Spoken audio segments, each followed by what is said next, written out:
Bate-papo das 6. Oferecimento Uniscan, diagnóstico por imagem. Rio Doce Radiologia. Unicor.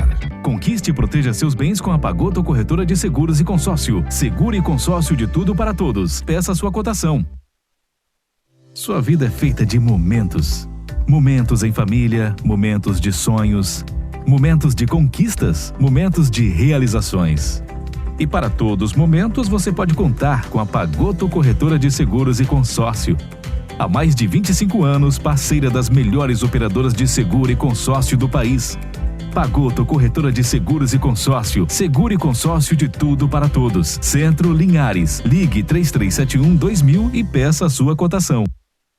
Medicina de primeiro monte em Linhares é na Unicor, um centro avançado de diagnóstico por imagem e fisiologia endovascular, acreditado para tratamento de TAV. Somos especialistas em angioplastias complexas e tratamento do infarto agudo do miocárdio, além de diversos procedimentos de neurointervenção, com equipamentos de última geração e uma equipe altamente qualificada. A Unicor é referência no tratamento de oclusões coronarianas crônicas. Unicor, unidade do coração do Espírito Santo.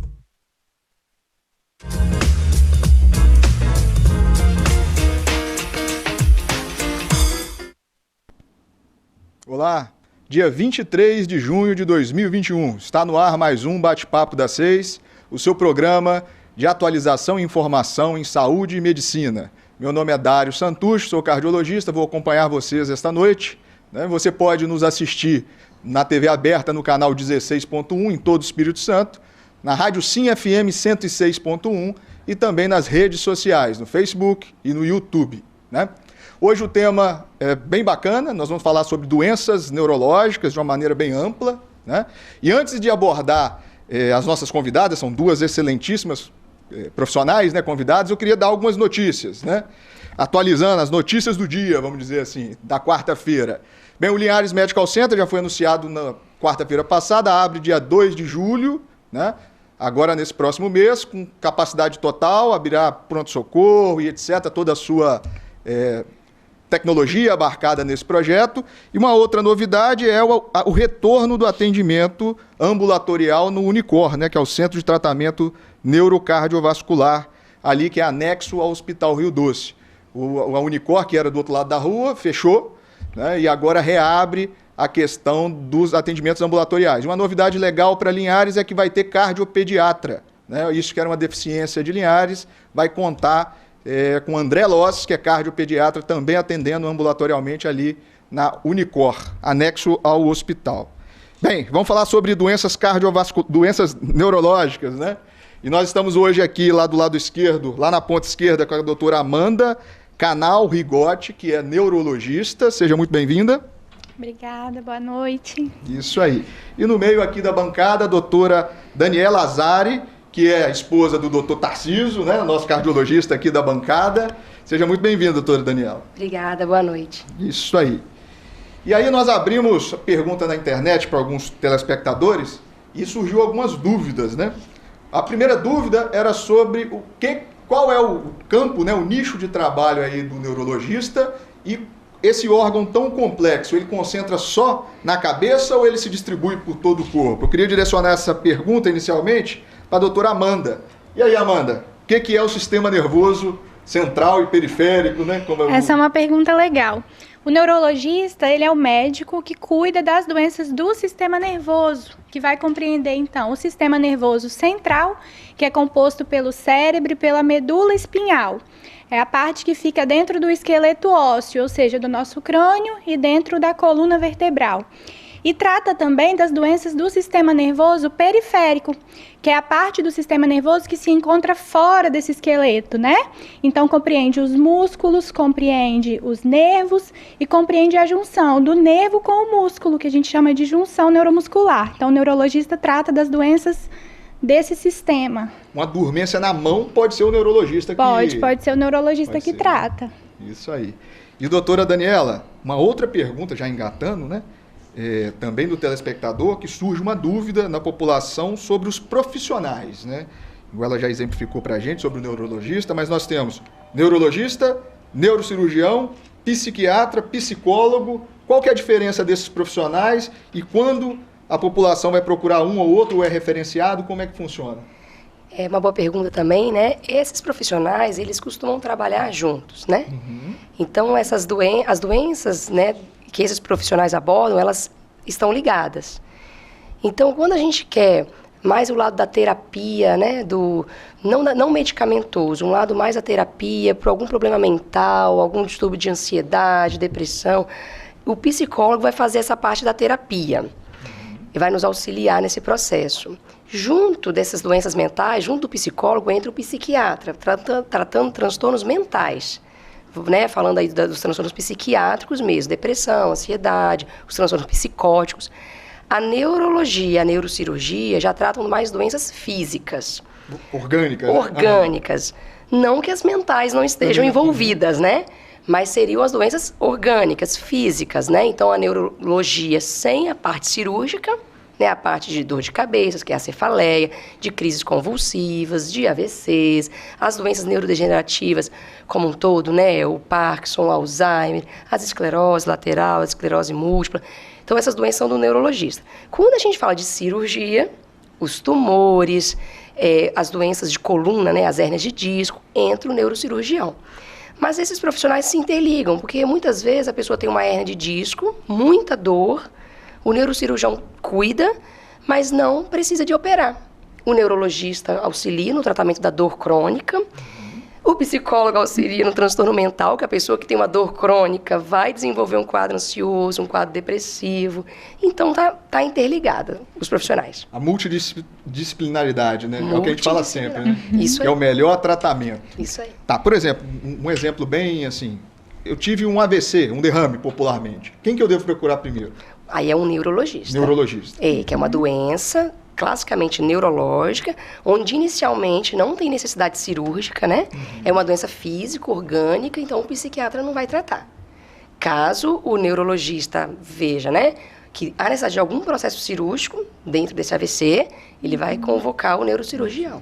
Caso algum transtorno mental desenvolva, que é comum após uma doença física, o paciente evoluir com um transtorno mental, que nós falamos aqui, um transtorno de ansiedade generalizada, um quadro de depressão, né, um quadro de pânico, é comum passar por uma doença grave física e desenvolver um quadro de pânico. Aí nós vamos convocar aí o psicólogo, o psiquiatra. Interliga tudo Vai novamente, né? Uhum. Interessante. Doutora Amanda, qual que é, dentro do espectro de todas as patologias, doenças neurológicas, a mais comum? O que se mais vê no seu consultório?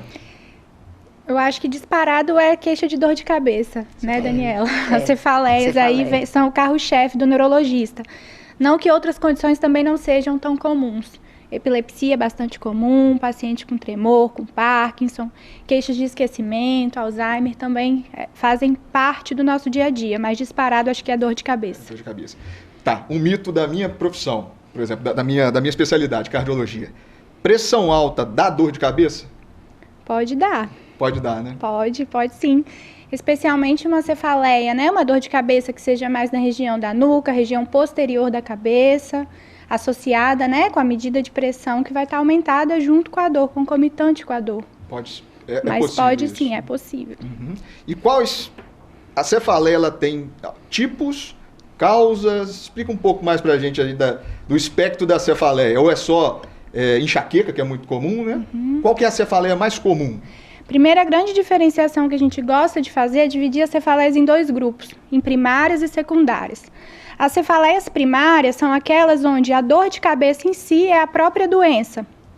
E as cefaleias secundárias é quando a dor de cabeça ela é simplesmente um sintoma. Então, as cefaleias secundárias, por exemplo, o paciente tem um tumor na cabeça e tem como sintoma a dor de cabeça. Nas cefaleias primárias, a dor é a própria doença. Então, aí entraria enxaqueca, cefaleia tensional, as cefaleias trigêmino-autonômicas, cefaleia cervicogênica.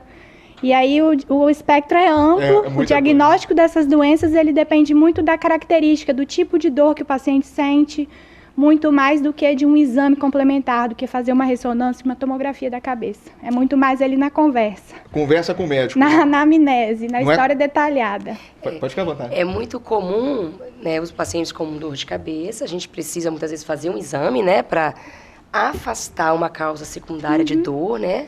um tumor, um coágulo, né, um abscesso, enfim. Mas é comum, quando não aparece nada no exame, o paciente falar, mas então não descobriu a causa da minha dor. Só que tem essa diferenciação. Às vezes ela é uma cefaleia primária, onde a dor de cabeça é a própria doença. Então a gente vai buscar as características, e nós temos um livro enorme de classificação internacional das cefaleias, e ele, com a característica daquela dor, ele vai se enquadrar em algum grupo de cefaleia primária. Então a ressonância serviu para afastar uma doença, mais, né, uma causa estrutural, física, e nós vamos tratar com uma cefaleia primária. A mais comum delas é a enxaqueca, né, a tensional, igual a Amanda falou. Mas então a gente descobriu, sim, você tem uma cefaleia primária do tipo enxaqueca e nós vamos tratar a sua enxaqueca. Enxaqueca.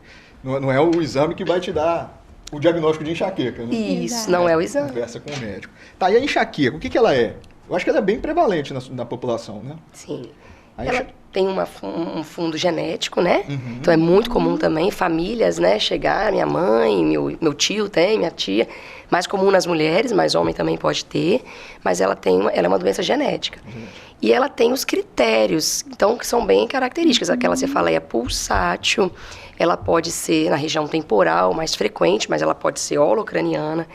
Ela pode ser unilateral, mas não quer dizer que ela vai ser sempre unilateral. Tipo, a crise de hoje eu estou tendo do lado direito, amanhã minha crise do lado esquerdo. Então, uma cefaleia de moderada a forte intensidade, podendo durar 72 horas, aí varia, né? Então, é uma cefaleia dessas mais comuns, latejante, unilateral ou bilateral, com náusea, com vômito, às vezes, né, podendo ter náusea ou vômito, podendo ter fotofobia, que é o incômodo, né, que a luz causa, fonofobia, e com náusea, vômito, né? Essas características. Podendo durar 4 dias de crise. Então, às vezes, o paciente está com uma dor já 3, 4 dias, ele fala, não é possível que isso seja enxaqueca. Ela dorme com dor, acorda com dor. E pode, né, ser uma crise de enxaqueca. Pode ser enxaqueca. E tem cura a enxaqueca? Cura não, né? Cura não tem. Se eu tenho enxaqueca, eu vou viver pro resto da vida. Tudo que nós vamos conversar aqui hoje, né, Amanda? Nós não vamos ter cura. A maioria das doenças em neurologia, a gente tem tratamento. Melhorar a qualidade de vida, melhorar os sintomas. Controle e tratamento. Uma coisa que é importante a gente falar aqui para os nossos telespectadores, fica à vontade, que o abuso... Então, às vezes, a pessoa tem a enxaqueca, né? Sabe que a enxaqueca, não procura o neurologista e se automedica. Porque tem dor, tem que se automedicar, tem que tomar remédio, né? Só que isso é um grande engano. Uma das principais formas de enxaqueca que a gente pega no consultório é a cefaleia transformada pelo abuso de analgésico. Principalmente os analgésicos comuns, que são vendidos, né? Que é a cafeína com a dipirona, a cafeína com paracetamol. Esse tipo de analgésico, ele tomado esporadicamente, num dia de dor de cabeça, tudo bem. Ele tomado com uma frequência, mais aí de 8 comprimidos no mês, já vai ser considerado um abuso desse tipo de analgésico, ele vai transformar a sua enxaqueca, vai criar dor rebote, vai criar uma dor mais forte e mais difícil de tratar. Não é tão simples, né? Não é ir só na farmácia comprar o remédio e você pode estar piorando um problema. Pode estar agravando a sua dor. Você precisa ter em mente que se você está tendo muita crise de enxaqueca, o que é muito para a gente neurologista? Mais do que 3, 4 crises por mês, ou às vezes crises menos frequentes do que isso, mas que são muito intensas, que você precisa ir ao pronto-socorro para fazer medicação na veia. Procura um neurologista porque é interessante começar um tratamento profilático, ou seja, uma medicação para você fazer uso contínuo, todos os dias, mesmo o dia que não tem dor de cabeça, para que tenha menos crise de dor no mês e que não tenha essa dependência de usar tanto analgésico, para não contribuir para a cronificação da sua dor. A questão de medidas comportamentais tem na enxaqueca? Mudança, hábitos de vida, alguma coisa assim, não medicamentoso que a gente pode fazer para melhorar a enxaqueca? Tem, mas isso não é regra. Não é regra? Às vezes o que funciona para mim não funciona para você, porque os gatilhos podem ser diferentes. Às vezes a minha enxaqueca é desencadeada quando eu como chocolate. Para você, chocolate não é um problema. O que a gente sabe é que tem alguns tipos de alimentos que têm uma maior propensão a desencadear a crise de dor em quem sofre de enxaqueca. Como, por exemplo, o álcool, principalmente o vinho, chocolate, muito queijo, laticínio, muitos embutidos, enlatados. Isso pode desencadear, sim, crise de dor. E outra coisa que é interessante com relação ainda dentro dos hábitos de vida é tentar manter hábito de vida saudável, né? Prática de exercício físico, essas coisas que a gente sempre bate na tecla para todas as doenças. Todos os programas aqui a gente fala disso, né? Prática de atividade física, tentar manter uma alimentação balanceada e regular, né? Mas não existe assim uma dieta restrita, nenhuma melhor dieta que tenha para enxaqueca. Será que é dieta sem glúten, sem lactose, sem açúcar? Não existe isso. Vamos lá, dor de cabeça, continuando nas primárias, essa tensional, o que é? Ela tem uns critérios, né? As características, ela é um pouco mais diferente do que a enxaqueca. A enxaqueca é mais latejante, a gente fala que a tensional é mais em aperto, ela é mais uma sensação de aperto na cabeça. Geralmente ela acomete mais a região posterior, né? E ela causa menos náusea, né? Menos vômito, menos fotofobia, menos fonofobia. É menos incapacitante, né? Menos uma dor mais incapacitante. leve, moderada no máximo. A pessoa consegue manter ali as atividades do dia a dia estando com essa dor. E é o tipo mais comum. Mais do que a enxaqueca, é a cefaleia tensional. E ela responde muito a relaxante muscular, né? Então, às vezes, a pessoa está abusando de Dorflex. Aquela pessoa que trabalha, chega em casa no final do dia e toma um Dorflex. Aquela dor. E, às vezes, ele está contribuindo para cronificar a sua dor. Vai transformar uma dor simples de tratar em algo muito mais complicado complexo. E difícil de tratar. Sabe o que é interessante na correlação entre cardiologia e neurologia? Não sei se vocês notam isso também no consultório de vocês. O paciente não é hipertenso, mas ele tem dor de cabeça, ou seja, está com dor intensa, uma cefaleia tensional ou até mesmo enxaqueca, aí ele mede a pressão está alta. Aí ele vai lá, vai no pronto-socorro, captopril melhora, remédio de dor, ansiolítico, um monte de coisa, aí ele melhorou. Aí veio em mim de novo, era a pressão que estava alta. Aí eu faço um mapa dele, não era. O problema era a cefaleia que aumentou a pressão e gera toda uma dor forte, né? Que seja uma dor de cefaleia, uma dor de coluna. No momento de uma convulsão, vai subir a pressão. Pode subir, naturalmente. Qualquer dor, né? A própria dor. Joia. Vamos falar, você falou de convulsão, eu acho que a gente já pega um gatilho, que é a sua especialidade, né? Isso, minha subespecialidade é em epilepsia. A convulsão é a epilepsia, o nome científico, né? Não, vamos esclarecer. Convulsão nada mais é do que uma crise epilética, um tipo de crise epilética. Epilepsia já é uma doença neurológica onde o cérebro tem propensão a ter crises epiléticas. Lembrando que sim, que crise epilética pode ser de diversos tipos, né? A convulsão é aquela crise forte, estigmatizada, que a gente costuma ver em filme, em televisão, todo mundo já deve ter visto.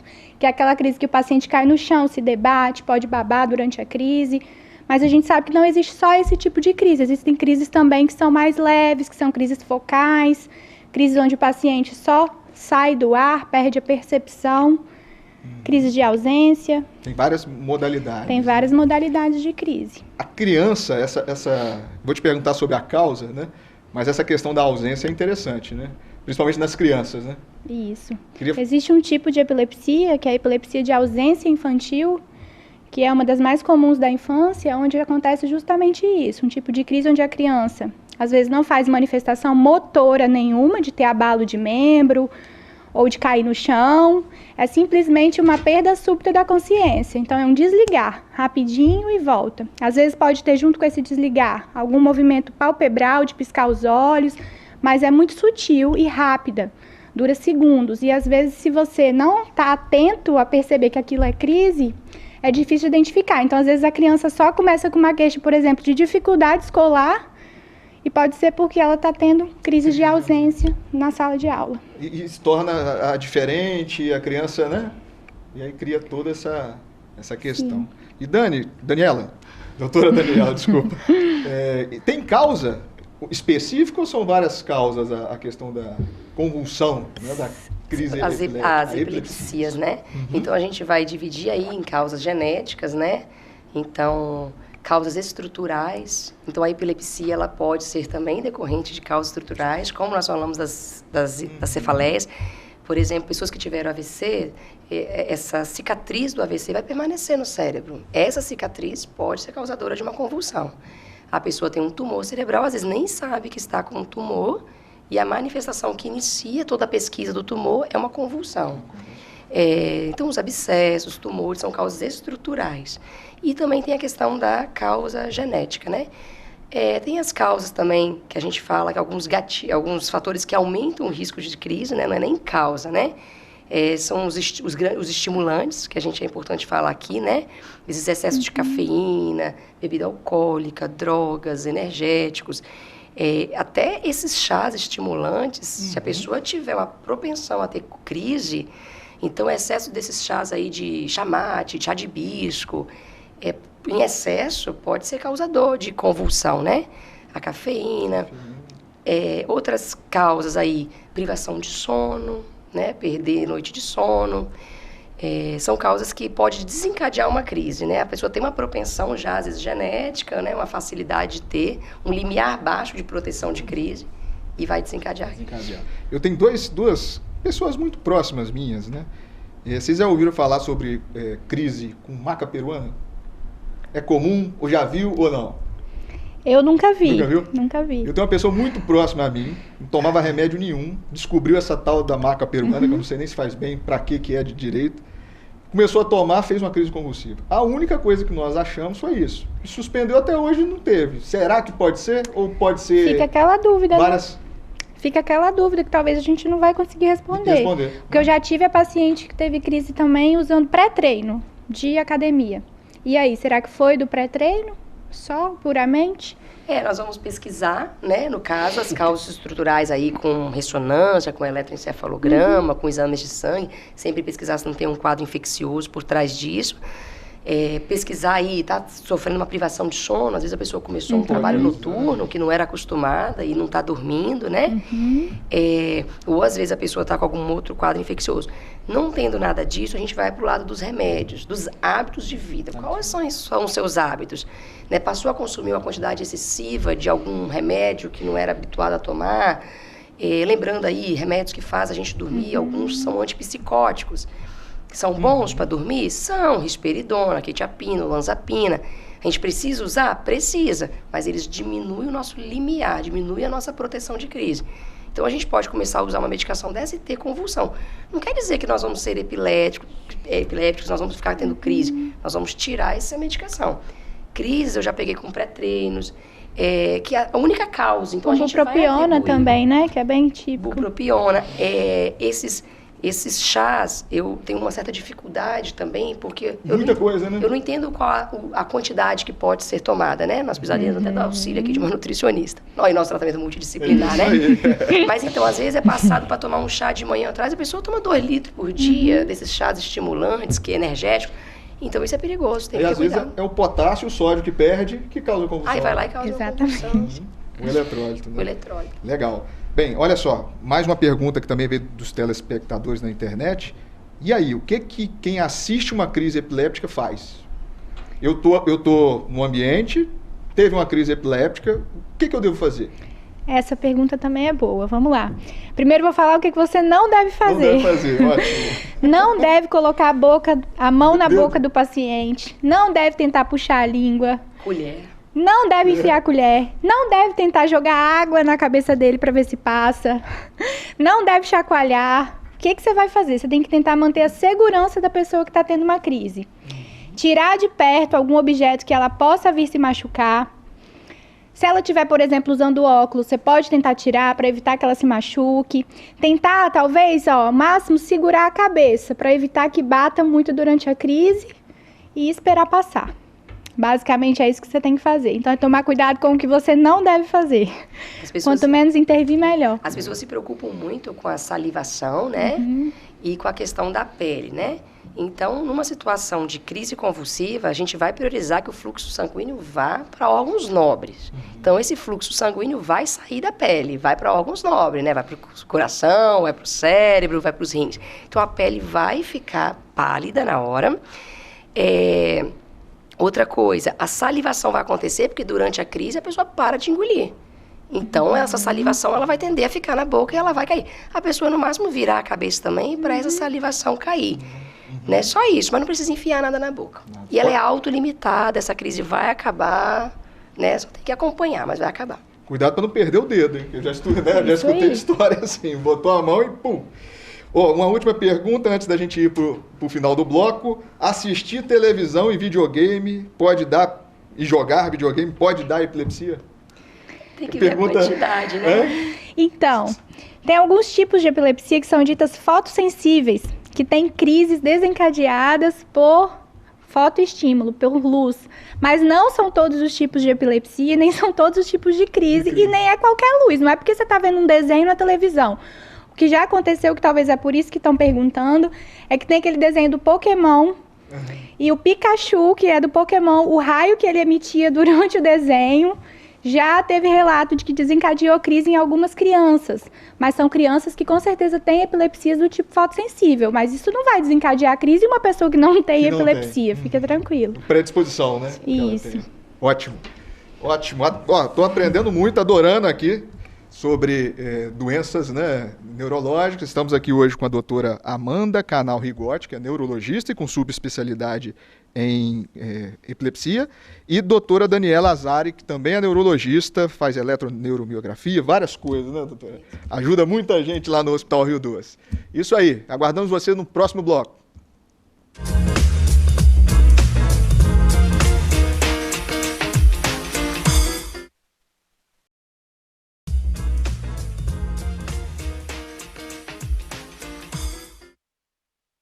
Olá, retornamos ao segundo bloco do Bate-Papo das 6, da quarta-feira, falando sobre saúde, hoje sobre doenças neurológicas. Estamos hoje com a doutora Amanda Canal Rigotti, né, que é neurologista e especialista em epilepsia, e a doutora Daniela Azari, que é especialista em neurologia periférica, não é isso? E aí, pegando esse link, vamos dizer, a gente tem muita doença neurológica periférica, né? A dormência, eu acho que é uma queixa muito comum. A gente conversava agora no intervalo sobre a época da colheita, né? Que acaba que trabalha muito ali, o trabalho braçal, e tem muita dormência. Isso confunde muito o diagnóstico, né? Sobre neuropatia diabética, o diabetes pode dar isso, né? Dormência. Explica um pouquinho pra gente sobre esse aspecto, principalmente do diabetes, que é comum, e a gente vai entrando nas outras... Então essa queixa de dormência, de formigamento, né, no nosso termo a gente usa um termo médico chamado de parestesia, né? É essa sensação estranha, diferente, que queima, que formiga. Tem gente que usa o termo de incômodo. E é uma sensação muito desagradável e é uma sensação que ela piora quando a gente para o movimento. Então, enquanto tu tá andando, trabalhando, a pessoa tá até melhor, né, no começo do quadro. À medida que deita, que vai descansar, começa o formigamento e a dormência. A neuropatia diabética, ela é mais em bota, em luva, né?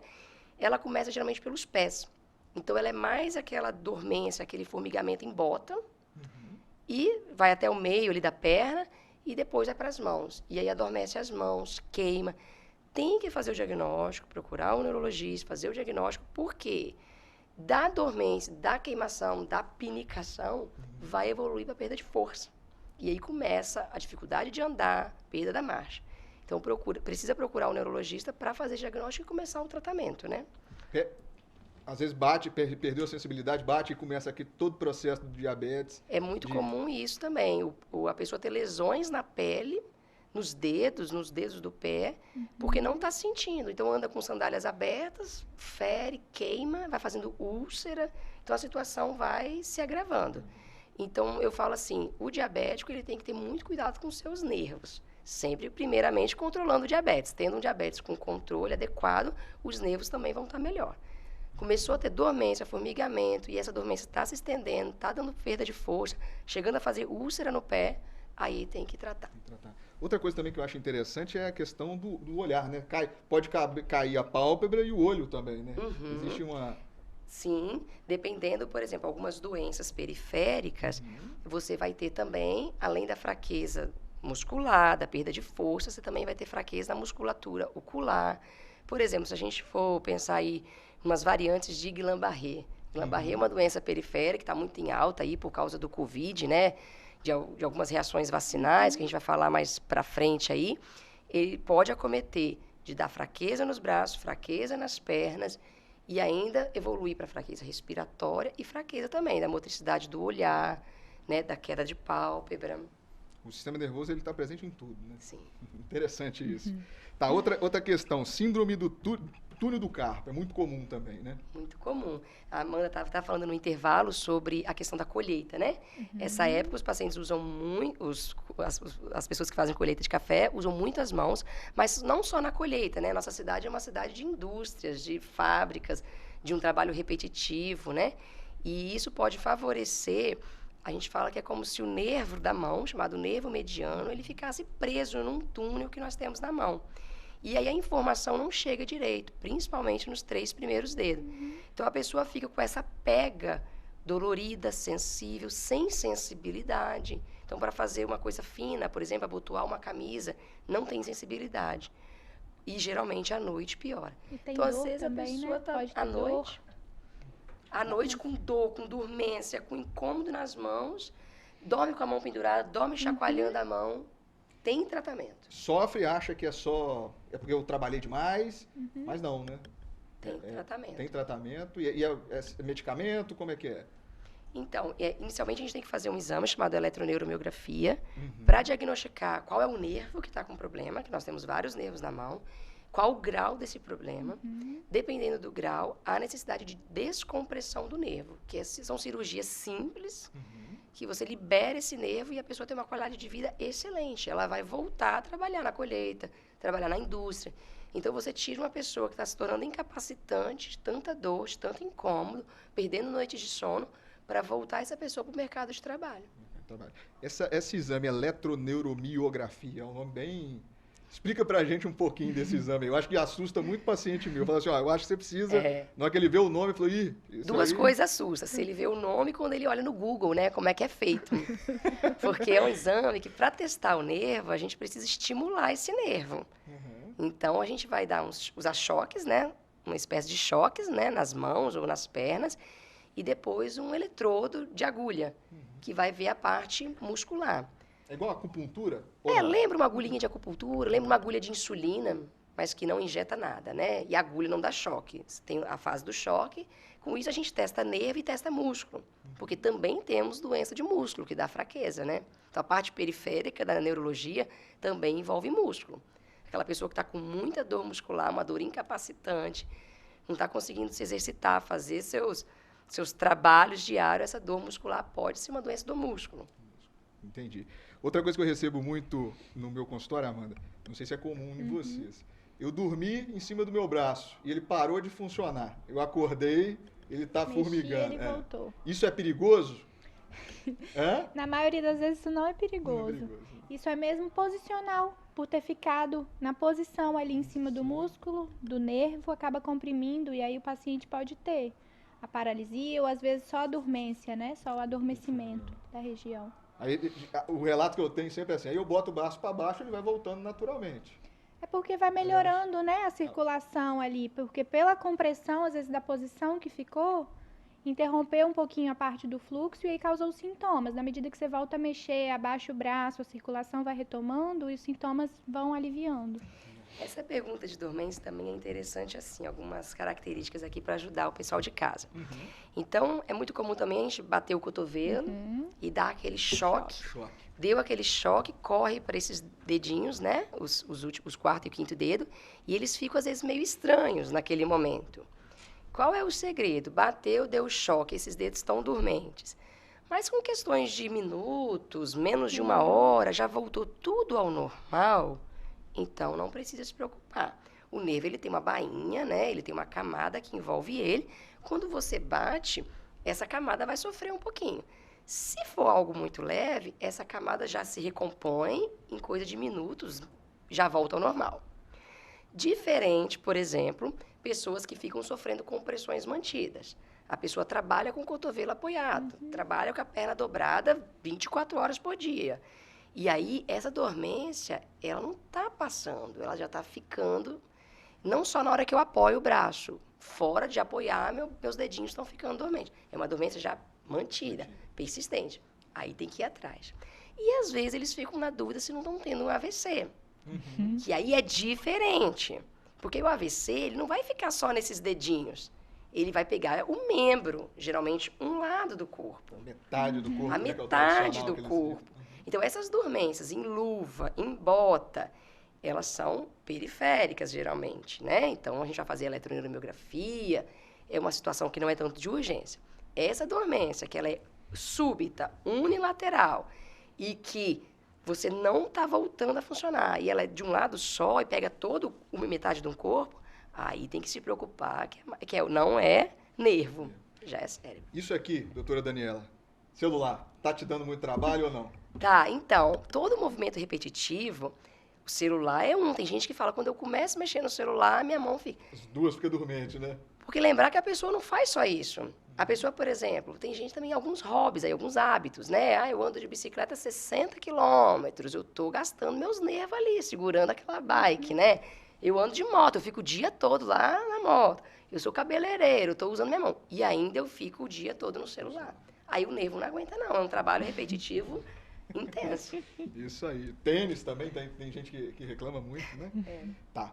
Vamos lá, a gente falou bem já dessas doenças, das questões da dormência. Vamos falar sobre Alzheimer. É muito comum no consultório de vocês? Muito comum. Queixas de esquecimento, né? Acho que antes da gente falar de Alzheimer em si, acho que vale a pena a gente falar da queixa de esquecimento. É muito comum e às vezes o que a gente precisa ter sempre em mente é que antes de falar, né, que é um Alzheimer, que é uma doença neurodegenerativa, a gente tentar entrar um pouquinho nas causas que são tratáveis ou reversíveis de esquecimento. Que às vezes algumas deficiências vitamínicas, às vezes problemas de tireoide, hipotireoidismo principalmente. Outra coisa que é muito comum, transtornos de humor. Quadros de ansiedade e de depressão, eles vêm associados com queixas de esquecimento, porque a ansiedade e a depressão em si altera, né, o funcionamento cerebral a nível de redes que coordenam a nossa atenção.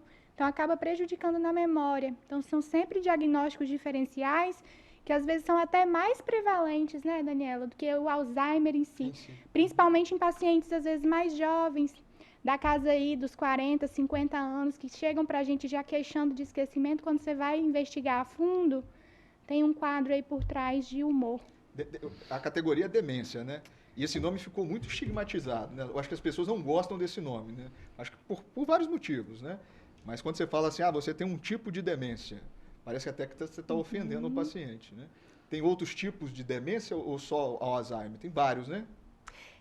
Quando você fala demência, nós temos diferença entre Isso. esquecimento e demência. Demência, isso. Explica isso Então, pra gente. esquecimento é o que a Amanda falou. Nós podemos esquecer um objeto num lugar, esquecer o nome de pessoas, esquecer onde deixou o carro. Isso é esquecimento. Demência é uma doença onde o esquecimento vai fazer parte, mas você vai ter outros domínios perdidos.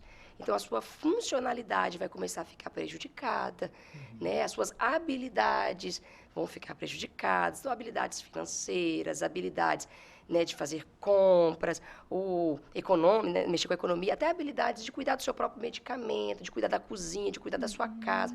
Então, a demência, quando ela começa, ela não é tão boazinha de só pegar para você esquecer.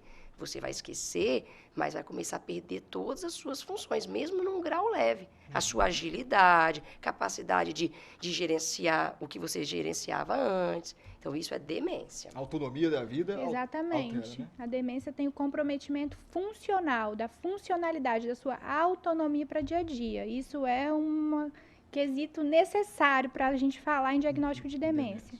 Às vezes, eu estou numa situação, é só um hipotireoidismo, por exemplo, algo que você trata e resolve, né? Isso. Outras vezes são... Sempre quando chega uma queixa de esquecimento é uma coisa. Esquecimento, Quando chega uma demência, a gente vai buscar sempre uma causa tratável.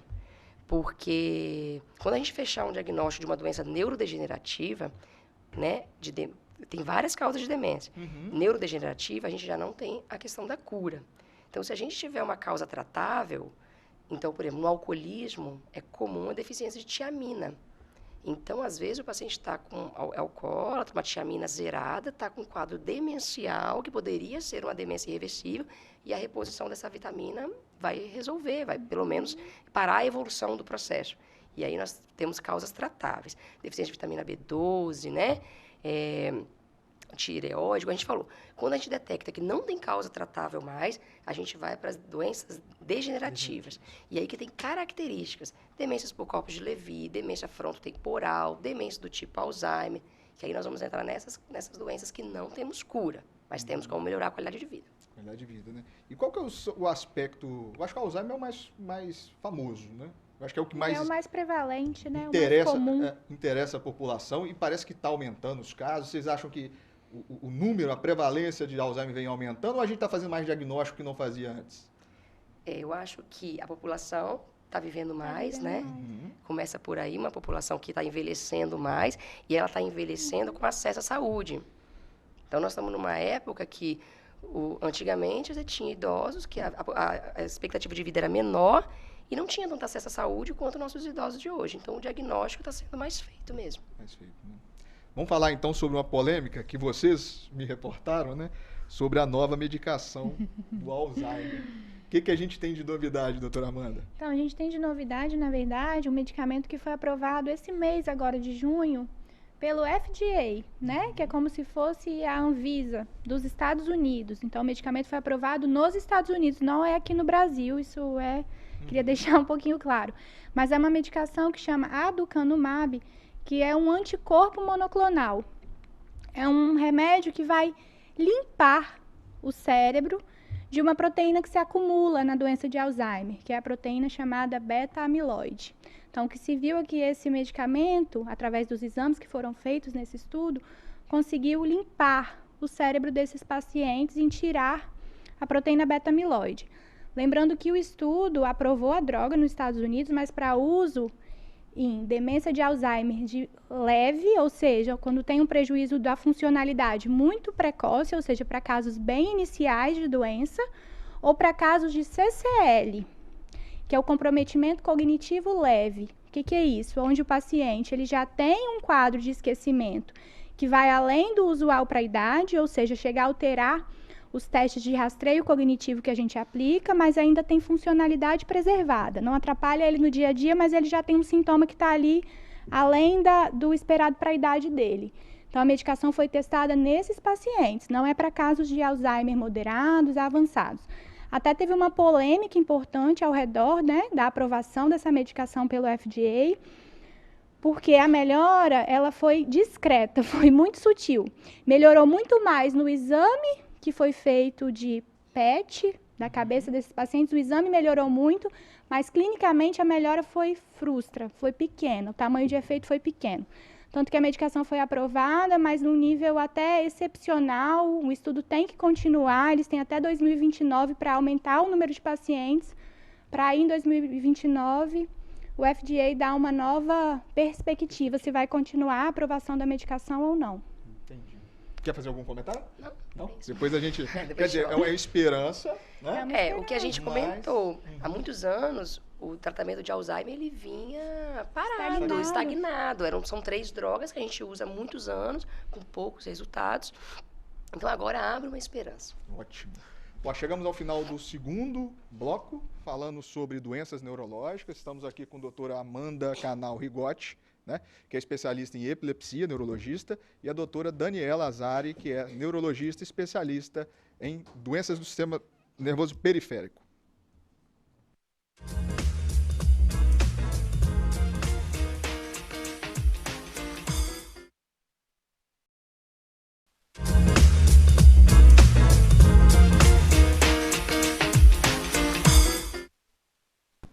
Retornamos para o terceiro e último bloco do Bate-Papo das 6, da quarta-feira, falando sobre saúde, hoje falando sobre doenças neurológicas. Nós estamos hoje aqui com a doutora Amanda Canal Rigotti, que é neurologista, e a doutora Daniela Azari, que também é neurologista.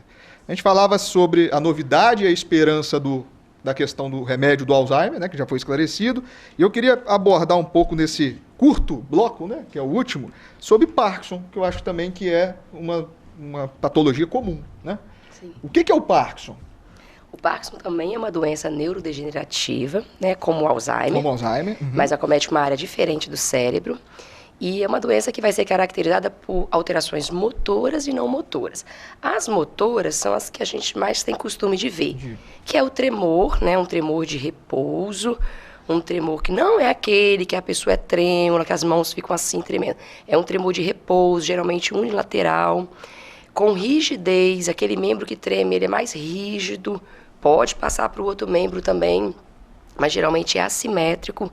com uma certa instabilidade postural, pode ter a instabilidade e a alteração da marcha, né? E a lentificação, aquela pessoa que é lenta, bradicinesia, a gente chama face lenta, o andar lento, essas características são as motoras.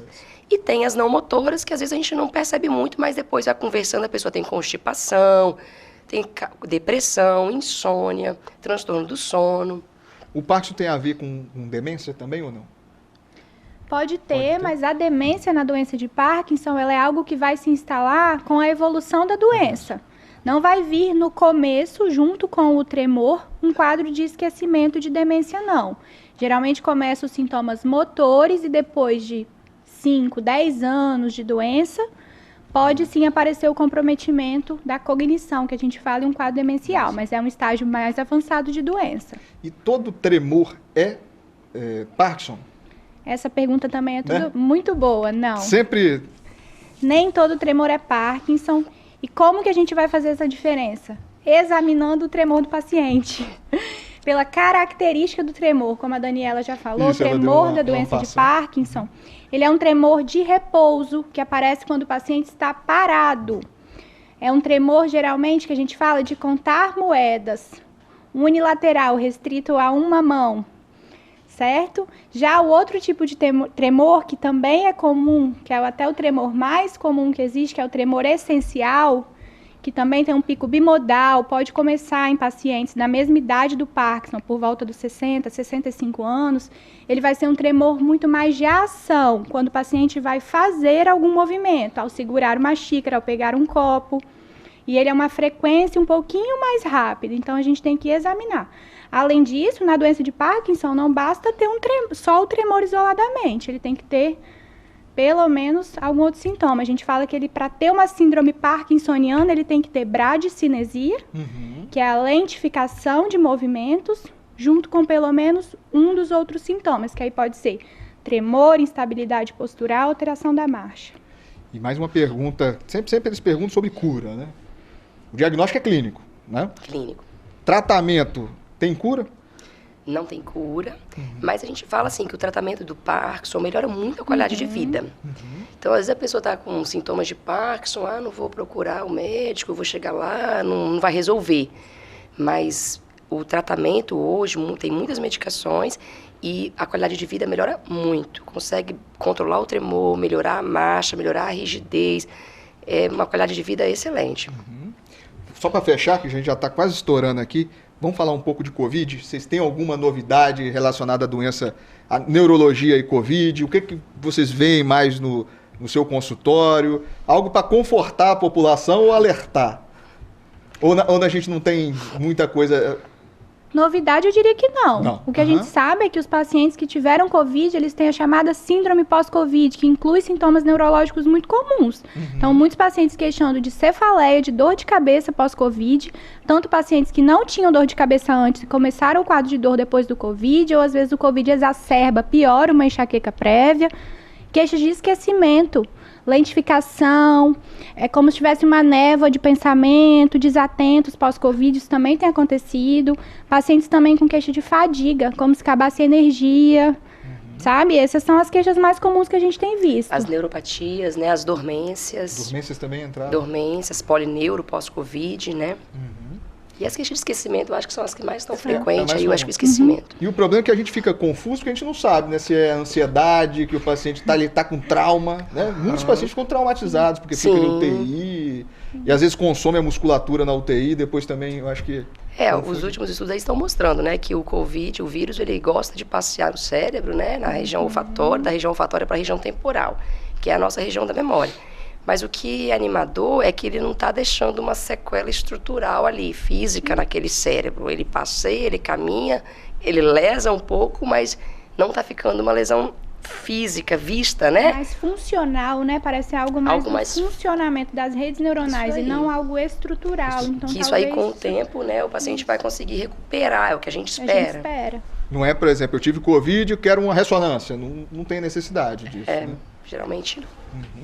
Joia, vamos lá? Chegamos ao final do terceiro e último bloco, né? Falando sobre doenças neurológicas. Eu aprendi muito, foi muito interessante. E eu gostaria aí de dar as últimas palavras, os considerações finais para a doutora Amanda Canal Rigotti. Muito obrigado pela presença. Obrigada, queria agradecer, foi um prazer estar aqui hoje. Isso aí, ela que é especialista em epilepsia, neurologista, né? E a doutora Daniela Azari, que é esposa aí do doutor Tarcísio, e está conosco sempre lá na Unicor, no Hospital Rio Doce, e é especialista em neurologia periférica, né? Seja muito obrigado pela presença. Obrigada a você, obrigado pelas palavras. É um prazer estar aqui. Isso aí, ótimo. O Bate-Papo das 6 fica por aqui. A gente retorna na próxima quarta-feira com mais medicina, atualização, informação. E é isso aí. Um grande abraço.